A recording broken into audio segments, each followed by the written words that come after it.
迎嚟到1900年前耶路撒冷嘅主要購物中心。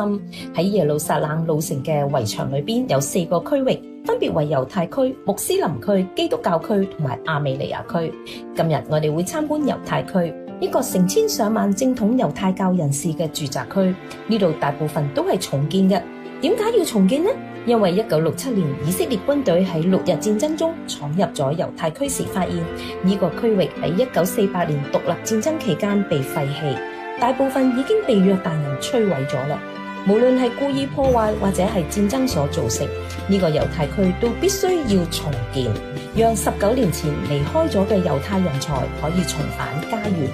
呢個猶太區接近有50個嘅考古遺址，時期從所羅門王到奧圖曼帝國不等。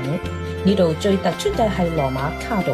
佢係羅馬時期嘅市集，其中一部分嘅遺跡。耶穌與佢嘅跟從者好期望睇到神嘅國度喺世上顯現，剛好相反，因為主耶穌喺路加福音第21章24節話，他們要倒在刀下，又被擄到各國去，耶路撒冷要被外邦人踐踏，直到外邦人的日期滿了。呢個令人心碎嘅預言喺耶穌離開大約幾十年之後就實現咗啦。喺西元70年，羅馬軍闖入耶路撒冷，屠殺咗幾千人，將大多數人流放，並且燒毀咗佢哋嘅聖殿。當羅馬人勝利之後，佢哋發起咗大規模嘅建築同埋公共工程嘅計劃，試圖喺歷史上抹去以色列國嘅猶太人同耶路撒冷嘅聯繫。羅馬人重新命名呢一座嘅城市，讓佢帶有羅馬嘅特性，所以佢被命名為 Aelia Capitoline， 代替咗耶路撒冷呢一個嘅名字。你而家企喺當時主要商業街道嘅心臟地帶 Cardo Maximus。喺整個帝國嘅時期，羅馬城市嘅建築基本係相同嘅，通常係長方形嘅設計，俾一埲牆嚟到去包圍，每個轉彎角都有一道嘅門，2條主要嘅道路將城市規劃分為4個嘅區域，